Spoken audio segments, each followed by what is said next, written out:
¿Y si te dijera que existe un evangelio tan peligroso que la Iglesia lo enterró durante casi 2000 años? Un texto que afirma que Jesús nunca sufrió en la cruz, que culpa a los judíos de su muerte y que describe una cruz que camina y habla. Este es el Evangelio de Pedro, y después de verlo, nunca volverás a mirar el cristianismo de la misma manera. 1886. Desierto de Akhmim, Egipto. Un arqueólogo francés, llamado Urbain Bourriant, excava una tumba antigua. Entre los huesos de un monje cristiano del siglo VIII, encuentra algo que hará temblar los cimientos del Vaticano. Un manuscrito envuelto en lino, escrito en griego, que comienza con las palabras: «Pero yo, Simón Pedro».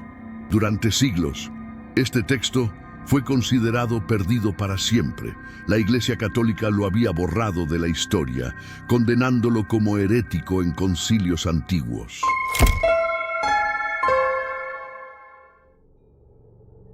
Pero aquí estaba, emergiendo del polvo egipcio como un fantasma del pasado, trayendo consigo secretos que desafían todo lo que nos enseñaron sobre la crucifixión y resurrección de Jesucristo.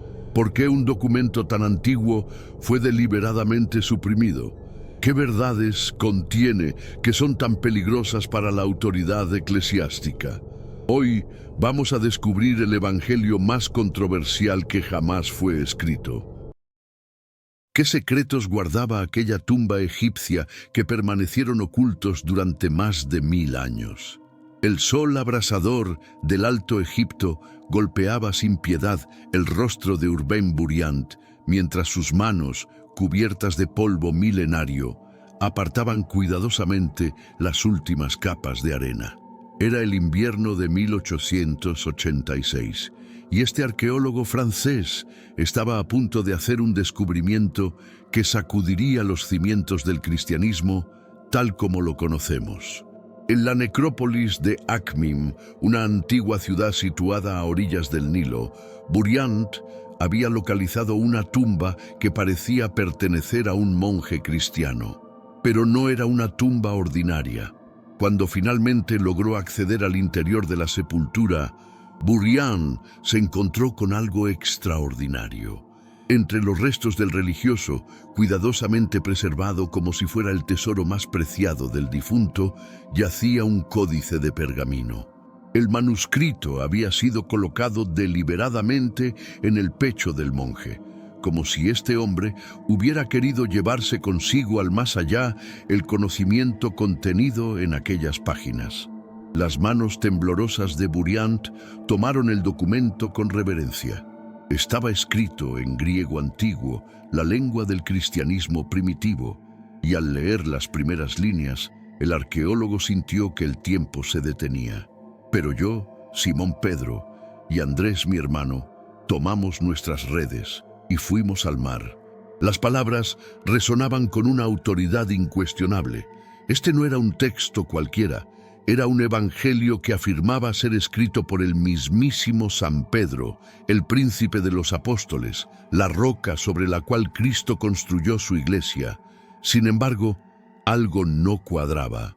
Si este texto era tan importante, si verdaderamente provenía de uno de los discípulos más cercanos a Jesús, ¿por qué nadie en el mundo moderno había oído hablar de él? ¿Por qué estaba escondido en una tumba egipcia en lugar de ser venerado en las grandes catedrales de Europa? La respuesta a estas preguntas era más perturbadora de lo que Bourriant podría haber imaginado. Lo que tenía entre sus manos no era simplemente un texto perdido por accidente o por el paso del tiempo. Era un documento que había sido deliberadamente suprimido, borrado de la memoria cristiana por las autoridades eclesiásticas hace más de 1500 años. El Evangelio de Pedro había sido considerado tan peligroso, tan herético, tan amenazante para la doctrina oficial de la Iglesia, que los padres de la Iglesia habían ordenado su destrucción total. Y casi lo lograron, casi. Pero aquí estaba, emergiendo del silencio de los siglos como un testigo fantasmal del pasado. y lo que contenía era explosivo. En sus páginas, el relato de la pasión de Cristo tomaba un giro dramáticamente diferente al que conocemos por los evangelios canónicos de Mateo, Marcos, Lucas y Juan. Aquí, Jesús no sufre en la cruz. Aquí, los romanos son inocentes y toda la culpa recae sobre los judíos. Aquí, la cruz habla y camina, y Cristo resucita como un gigante cósmico, acompañado por ángeles que tocan el cielo. Este evangelio no solo contradecía la narrativa oficial, sino que planteaba preguntas fundamentales sobre la naturaleza misma de Jesucristo y su sacrificio. ¿Era este el verdadero testimonio de Pedro? ¿O era una falsificación diseñada para promover una teología alternativa? Y la pregunta más inquietante de todas: ¿qué más nos ha ocultado la Iglesia durante 2 milenios? ¿Cómo era realmente el cristianismo en sus primeros siglos, antes de que Roma decidiera que era correcto creer? Para entender el verdadero impacto del Evangelio de Pedro, debemos transportarnos a un mundo muy diferente al nuestro: el caótico paisaje religioso del siglo II después de Cristo. Imagina por un momento las calles polvorientas de Antioquía, Roma o Alejandría en el año 150. En cada esquina, en cada casa de reunión clandestina, cristianos de diferentes corrientes debatían apasionadamente sobre quién era realmente Jesús. No existía una iglesia unificada como la conocemos hoy. No había un papa en Roma dictando dogma. No existía un Nuevo Testamento canónico que todos aceptaran. El cristianismo era un mar turbulento de ideas, textos y tradiciones en conflicto. En aquellos días turbulentos circulaban docenas, quizás cientos de evangelios diferentes. Cada comunidad cristiana tenía sus propios textos sagrados, sus propias interpretaciones de las enseñanzas de Jesús. Estaban los evangelios gnósticos, que veían a Cristo como un maestro espiritual que vino a liberar chispas divinas atrapadas en la materia corrupta. Estaban los evangelios judeo-cristianos, que mantenían estricta observancia de la ley de Moisés. Estaban los textos que afirmaban que Jesús nunca murió realmente, o que resucitó en forma puramente espiritual, o que enseñó doctrinas secretas a discípulos selectos. Y en medio de esta diversidad asombrosa surgió el Evangelio de Pedro. Los estudiosos modernos datan este texto entre los años 150 y 200 después de Cristo, lo que lo hace posterior a los evangelios canónicos, pero increíblemente antiguo en términos históricos. Fue escrito en una época donde el Imperio Romano veía al cristianismo con profunda sospecha y hostilidad. Los cristianos eran acusados de canibalismo por su práctica de la Eucaristía, de ateísmo por rechazar a los dioses romanos, de incesto por llamarse hermanos y hermanas entre ellos. En este contexto, algunos textos cristianos buscaban defenderse de estas acusaciones romanas, y otros intentaban competir con las múltiples visiones del cristianismo que pululaban por el Mediterráneo. El Evangelio de Pedro pertenecía a esta segunda categoría. Su autor anónimo tomó una decisión audaz: atribuir su texto al apóstol Pedro, el más cercano a Jesús después de su crucifixión. Esta práctica, conocida como pseudepigrafia, era extremadamente común en el mundo antiguo. No se consideraba deshonesto escribir en nombre de una figura venerada si uno creía estar transmitiendo genuinamente sus enseñanzas. Pero había un problema. Este Pedro contaba una historia de la pasión que difería dramáticamente de las versiones que eventualmente se volverían canónicas, y estas diferencias no eran triviales. Lo fascinante es que en 2024 y 2025, investigadores y teóricos de la conspiración han revivido el interés en textos como este. Figuras como David Grush, conocido por sus testimonios ante el Congreso estadounidense sobre temas clasificados, han sugerido en discusiones públicas que existen canales secretos a través de los cuales el Vaticano ha suprimido documentos inconvenientes durante siglos. Aunque estas afirmaciones son controvertidas y difíciles de verificar, lo cierto es que la historia del Evangelio de Pedro demuestra que la supresión de textos alternativos no es una teoría conspirativa, sino un hecho histórico documentado. La pregunta es, ¿cuántos otros textos corrieron la misma suerte? ¿Qué otros evangelios fueron quemados, prohibidos, perdidos para siempre en el gran proceso de estandarización del cristianismo? ¿Escribió realmente el apóstol Pedro este evangelio? ¿O fue alguien más usando su nombre para dar autoridad a una visión radical del cristianismo? Cuando los papiros amarillentos del Evangelio de Pedro fueron finalmente traducidos y estudiados, los expertos se encontraron con un enigma literario fascinante. El texto mostraba conocimiento íntimo de los evangelios canónicos, especialmente de Mateo y Juan, pero también contenía detalles únicos que no aparecían en ningún otro lugar. ¿De dónde provenía esta información adicional? ¿Era el autor simplemente creativo o tenía acceso a tradiciones orales independientes sobre la pasión de Cristo que se habían perdido para la historia? El descubrimiento de 1886 en Akhmim fue solo el comienzo.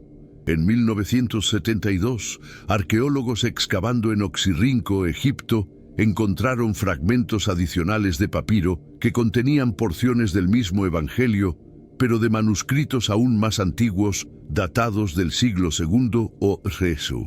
Estos fragmentos, aunque pequeños, confirmaron que el Evangelio de Pedro no era una rareza aislada o una falsificación medieval. Era un texto que había circulado ampliamente en las comunidades cristianas primitivas del Egipto romano. Miles de cristianos lo habían leído, copiado, venerado, y luego, en algún momento del siglo IV o V, desapareció casi por completo de la faz de la tierra. El estilo del texto revela mucho sobre su autor. Está escrito en primera persona, con Pedro narrando directamente los eventos de la crucifixión y resurrección. Esta elección narrativa le da un aire de testimonio ocular, de autoridad apostólica inmediata. Yo estuve allí, parece decir el texto. Yo vi lo que realmente sucedió. Pero los estudiosos modernos son prácticamente unánimes en que el verdadero Pedro, el pescador galileo que siguió a Jesús, no escribió este evangelio. Las razones son múltiples. El griego utilizado es demasiado sofisticado para un pescador arameo.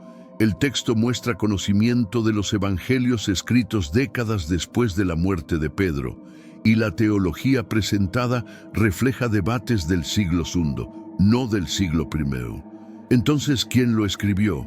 La respuesta más probable es que fue un cristiano anónimo del siglo II, posiblemente de Siria o Asia Menor, que formaba parte de una comunidad con tradiciones únicas sobre la pasión.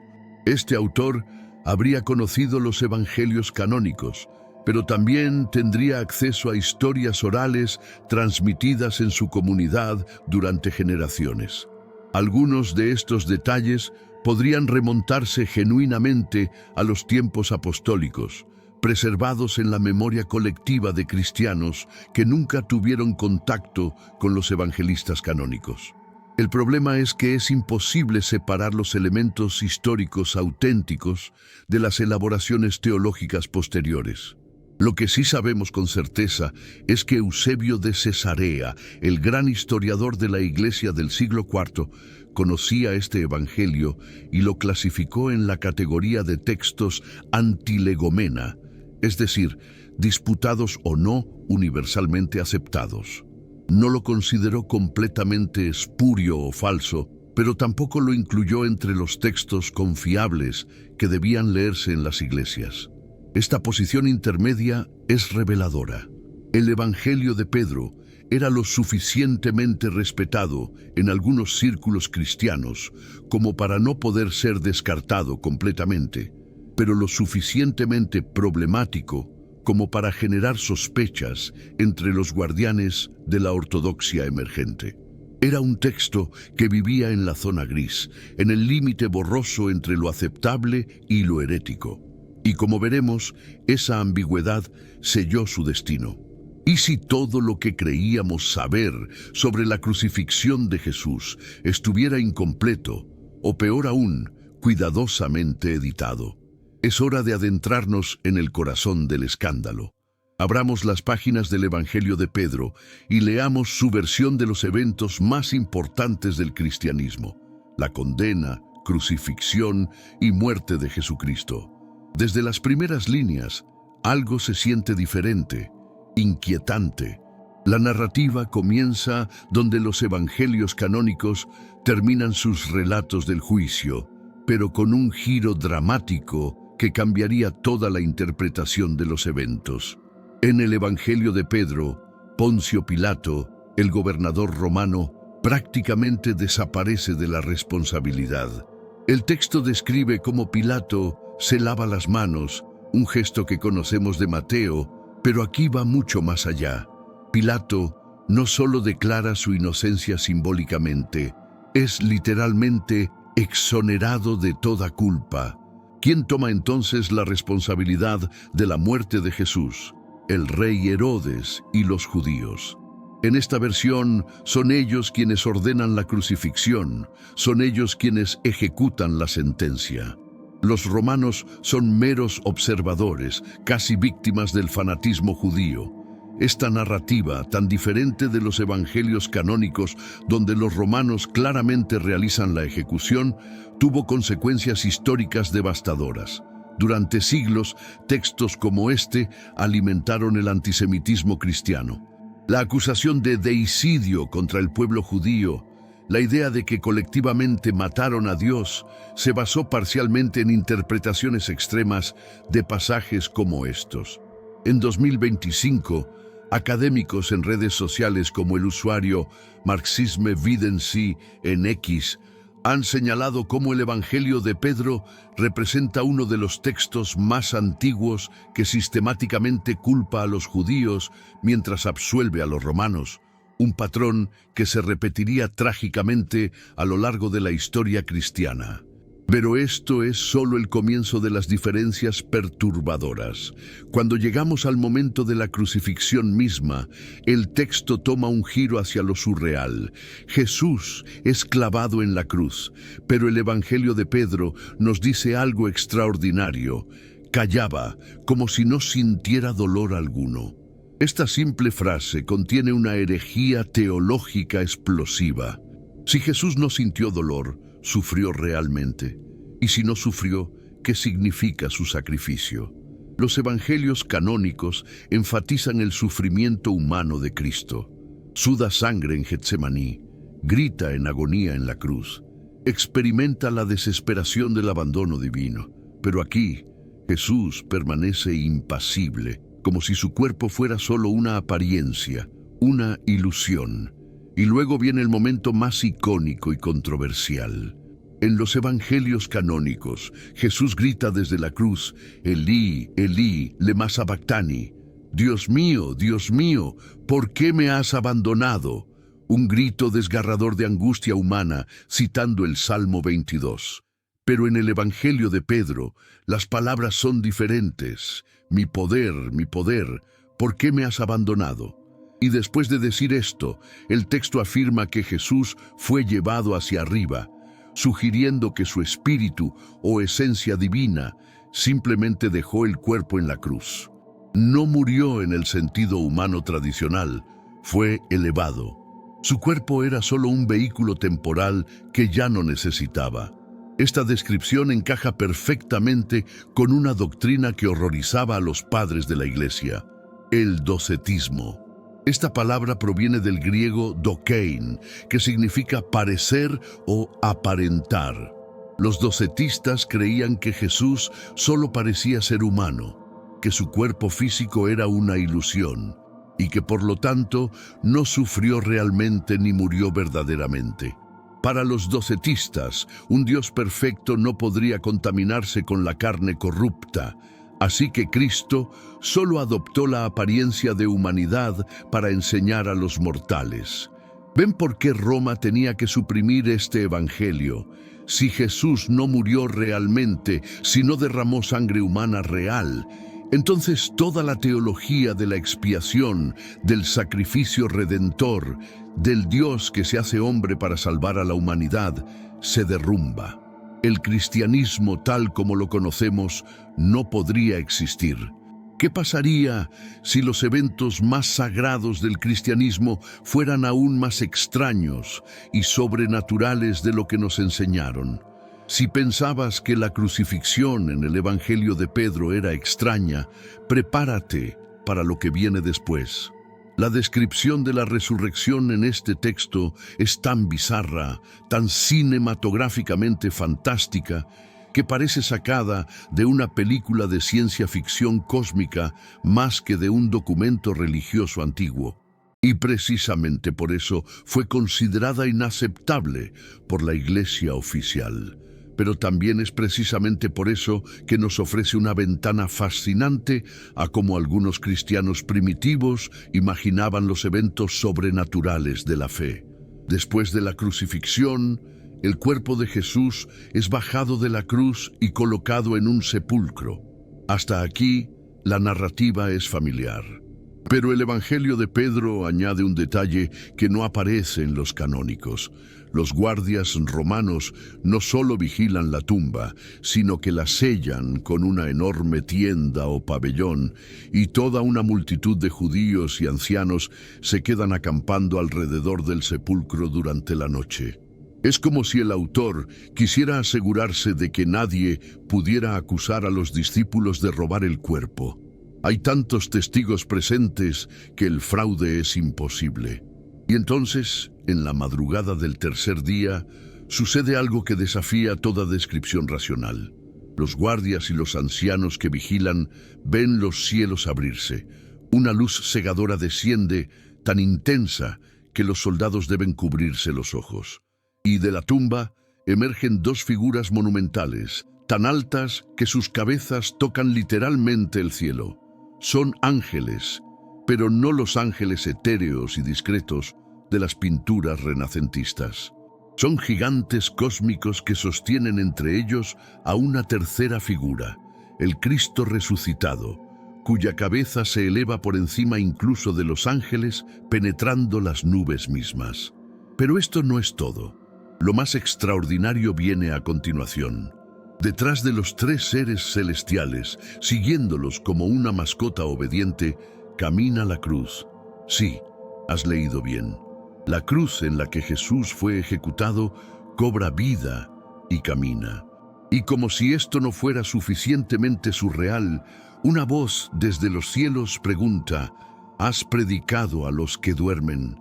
Y la cruz responde con voz audible: «Sí, Señor». Una cruz parlante que confirma que Cristo ha descendido a los infiernos y predicado a las almas de los muertos, un evento que la teología posterior llamaría el descenso de Cristo al Hades, pero que aquí se presenta con un dramatismo visual alucinante. Los estudiosos se han preguntado durante décadas qué significan estos elementos fantásticos. ¿Son simbólicos, alegóricos? ¿O el autor realmente creía que estas cosas sucedieron literalmente? Lo que es indiscutible es que el Evangelio de Pedro fusiona la resurrección y la ascensión en un solo evento, algo que los evangelios canónicos mantienen separados por 40 días. Aquí, Cristo resucita y asciende simultáneamente, en una explosión cósmica de poder divino que no deja duda sobre su naturaleza sobrehumana. Esta versión de los eventos plantea preguntas profundas sobre las diversas tradiciones cristianas primitivas. En 2024, el sitio brasileño Gnosis Brasil publicó estudios sobre cómo los textos apócrifos como este representan ventanas hacia la diversidad del cristianismo primitivo, mostrando que no había una sola forma de entender la resurrección, sino múltiples interpretaciones compitiendo por legitimidad. Algunos cristianos la veían como física y corpórea, otros como espiritual, otros como una combinación de ambas. El Evangelio de Pedro claramente pertenece a una tradición que enfatizaba lo espectacular, lo milagroso, lo cósmico por encima de lo terrenal. Para sus lectores, no bastaba con que Jesús resucitara. Tenía que hacerlo de una manera que demostrara incontrovertiblemente su divinidad y poder. Y si eso significaba una cruz que camina y habla, que así fuera. ¿Por qué la idea de que Jesús no sufrió realmente aterrorizaba tanto a los líderes de la iglesia primitiva? Para comprender por qué el Evangelio de Pedro fue tan violentamente rechazado, debemos adentrarnos en una de las controversias teológicas más explosivas del cristianismo primitivo, el docetismo. Esta palabra, que para la mayoría de los cristianos modernos es completamente desconocida, representaba en los siglos II y III una amenaza existencial para la fe que eventualmente se convertiría en ortodoxa.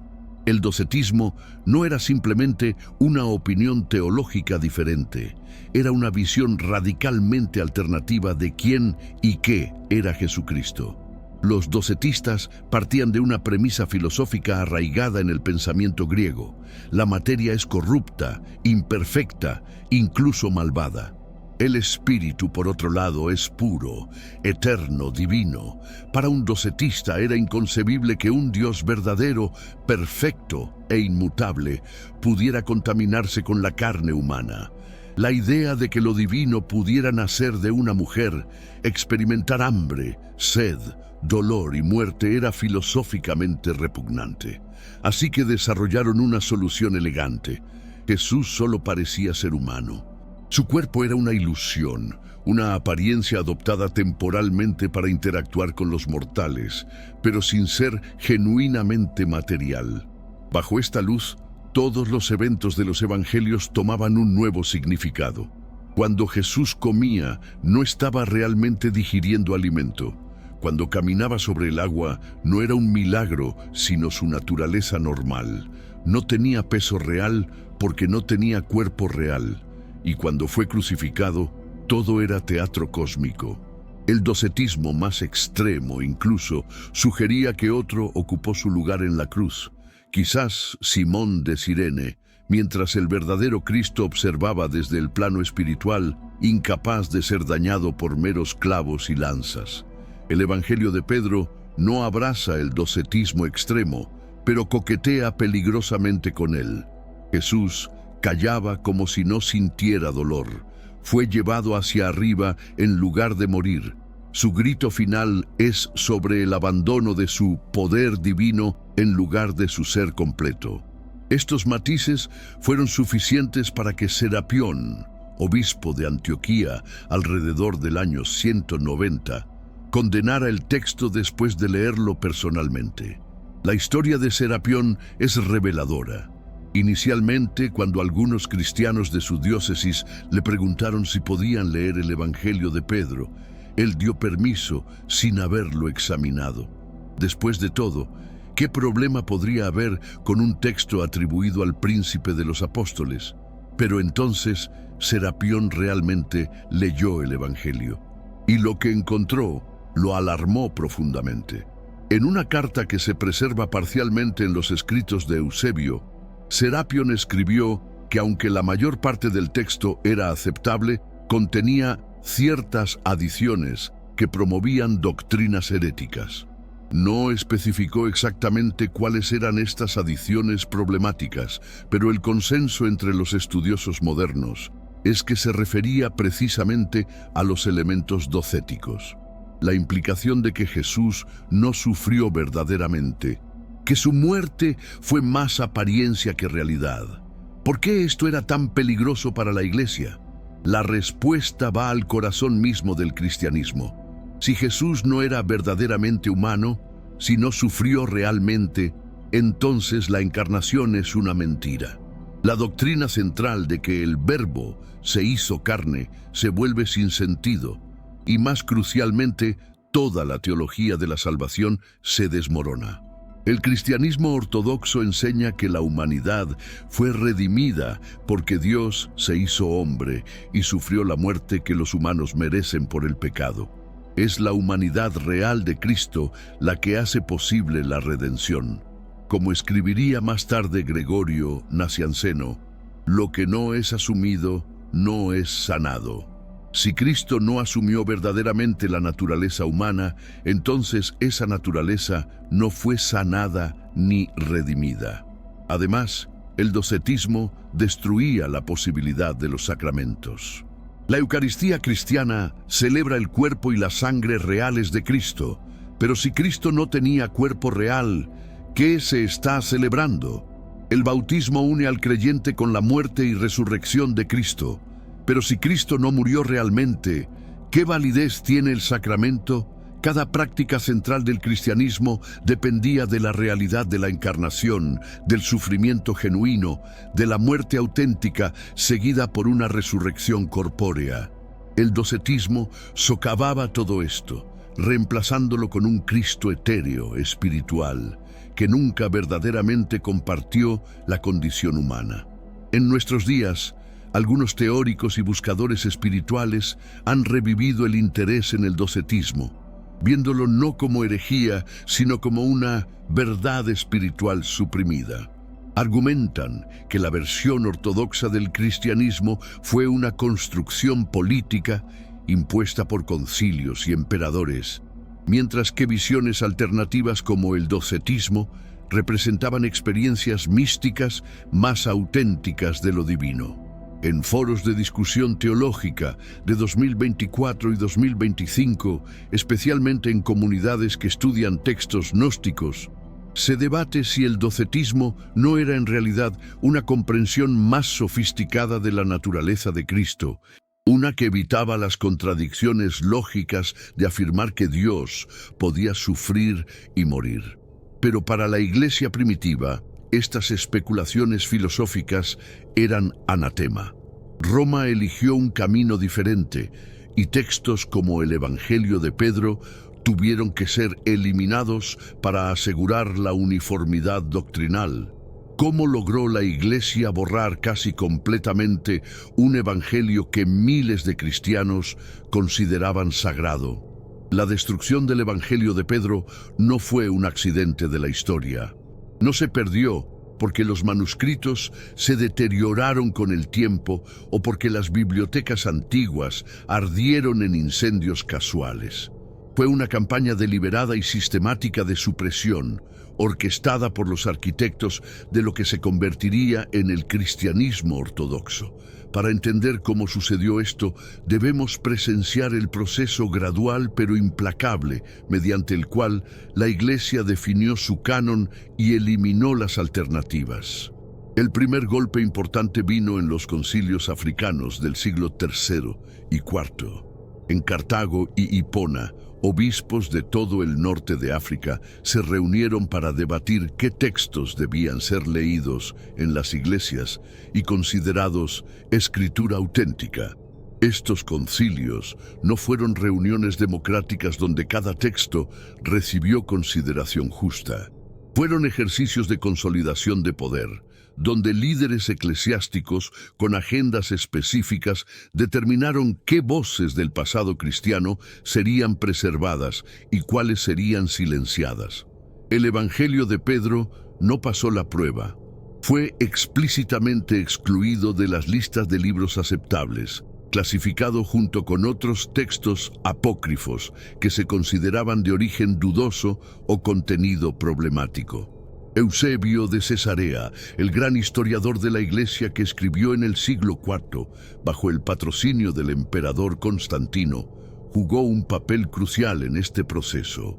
En su monumental Historia Eclesiástica, Eusebio clasificó todos los textos cristianos conocidos en categorías: los homologumena, universalmente aceptados; los antilegomena, disputados pero posiblemente legítimos; y los espurios, falsificaciones rechazadas.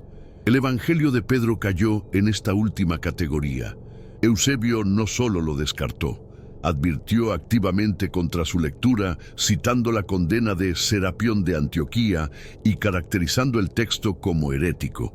Pero la sentencia de muerte definitiva vino con el Decretum Gelasianum, un decreto atribuido al Papa Gelasio I a finales del siglo V.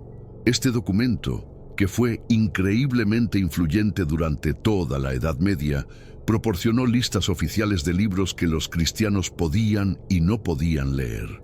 El Evangelio de Pedro aparecía explícitamente en la lista de textos prohibidos, junto con otros evangelios apócrifos y escritos gnósticos.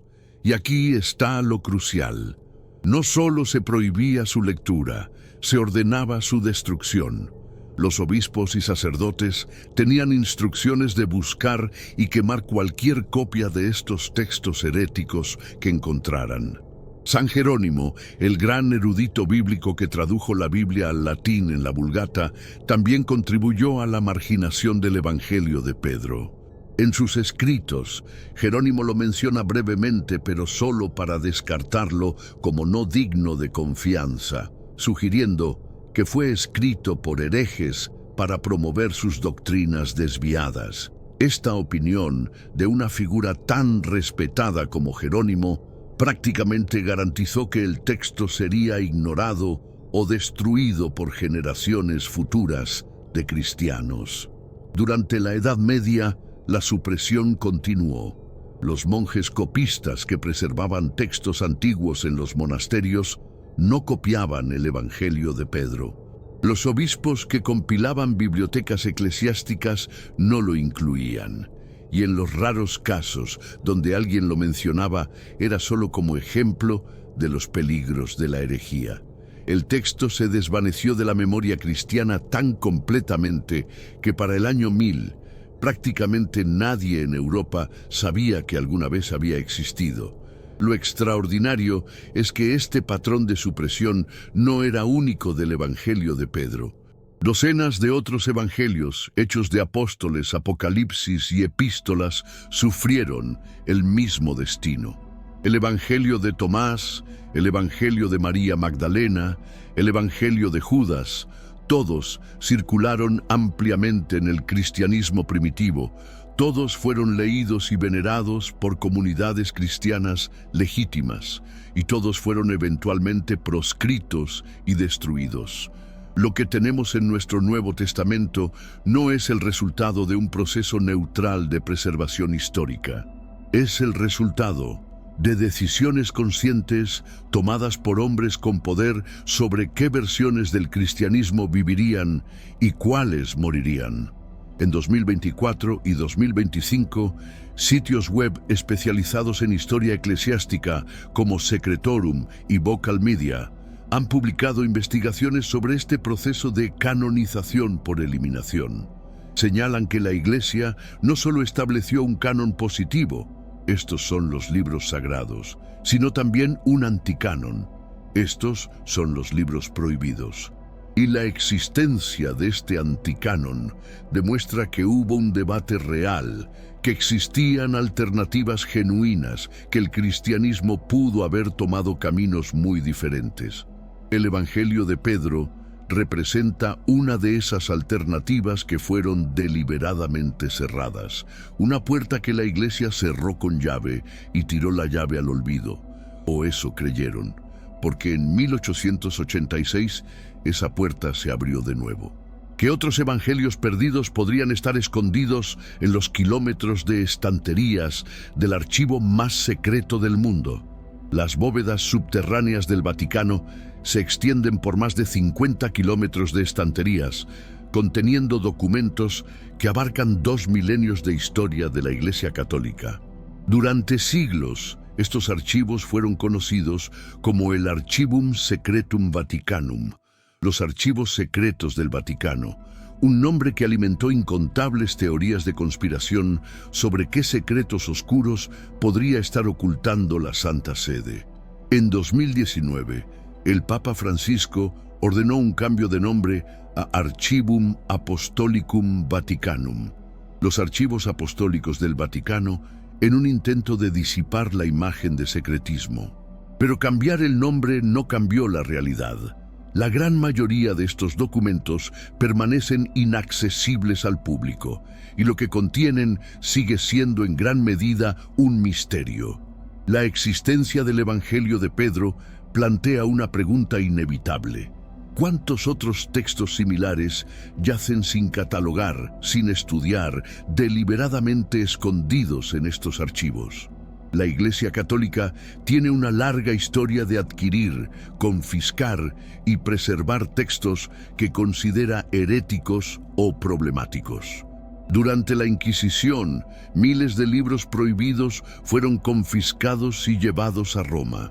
Durante las conquistas europeas de Medio Oriente en las Cruzadas, incontables manuscritos antiguos fueron tomados de bibliotecas musulmanas y judías y transportados al Vaticano. Y durante siglos de excavaciones arqueológicas en Tierra Santa, textos antiguos, descubiertos por arqueólogos católicos, a menudo terminaban en las colecciones privadas del Vaticano antes de que el mundo académico tuviera oportunidad de estudiarlos. En 2024, estas cuestiones volvieron a la luz pública de manera dramática. David Grush, una figura controvertida conocida por sus testimonios ante el Congreso estadounidense sobre fenómenos aéreos no identificados, mencionó en entrevistas públicas que había escuchado de fuentes internas sobre canales secretos, mediante los cuales instituciones como el Vaticano suprimen información inconveniente. Aunque Grush hablaba principalmente sobre temas relacionados con UAPs y tecnología clasificada, sus comentarios resonaron con historiadores y teólogos que han documentado la supresión real de textos apócrifos por parte de la Iglesia. El caso del Evangelio de Judas proporciona un paralelo instructivo. Este texto gnóstico que presenta a Judas Iscariote como el único discípulo que verdaderamente comprendió a Jesús fue conocido por los padres de la Iglesia en el siglo II, pero se creyó perdido durante casi 2000 años. Apareció en el mercado negro de antigüedades en la década de 1970. Fue comprado y vendido múltiples veces en transacciones turbias, y finalmente fue restaurado y traducido por National Geographic en 2006. Su publicación causó sensación mundial, demostrando que textos supuestamente perdidos podían reaparecer en cualquier momento, desafiando narrativas establecidas. Lo inquietante es que documentos de la USCCB, Conferencia de Obispos Católicos de Estados Unidos, y artículos en medios como PBS han confirmado que el Vaticano mantiene colecciones de textos apócrifos que no están disponibles para investigación académica. Cuando se les pregunta sobre estos documentos, los funcionarios vaticanos típicamente responden que están en proceso de catalogación o que requieren conservación especializada antes de poder ser estudiados. Pero los críticos señalan que algunos de estos textos han estado en proceso durante décadas o incluso siglos. En 2025, un movimiento creciente de académicos, periodistas y activistas por la transparencia ha presionado al Vaticano para que abra completamente sus archivos. El hashtag #SpeakersHackTheVatican circuló en redes sociales, no como un llamado al cibercrimen, sino como una demanda de transparencia digital. Publicar catálogos completos en línea, permitir acceso remoto a investigadores, digitalizar documentos antiguos. El Guardian publicó una investigación sobre cómo ciertos textos relacionados con profecías apocalípticas y fenómenos inexplicables supuestamente residen en secciones particularmente restringidas de los archivos, accesibles solo a cardenales de alto rango con autorización papal especial. ¿Qué más podría estar ahí? Posiblemente evangelios completos que solo conocemos por referencias fragmentarias. El Evangelio de los Hebreos, el Evangelio de los Egipcios, el Evangelio de Matías. Posiblemente versiones tempranas de textos canónicos con variantes significativas que contradirían doctrinas establecidas. Posiblemente correspondencia entre obispos primitivos, que revelaría los debates internos y las maniobras políticas mediante las cuales se estableció la ortodoxia.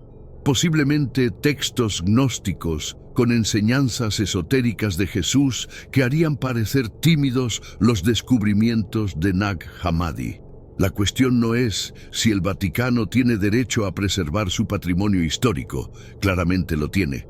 La cuestión es si la institución que se presenta como custodia de la verdad cristiana tiene la obligación moral de permitir que esa verdad sea examinada completamente, incluso cuando es incómoda, incluso cuando desafía dogmas, incluso cuando revela que la historia oficial es solo una versión entre muchas posibles. El Evangelio de Pedro estuvo perdido durante más de 1000 años, no por accidente, sino por diseño. ¿Cuántos otros evangelios siguen perdidos, no porque se destruyeron, sino porque permanecen guardados, esperando en la oscuridad de las bóvedas vaticanas?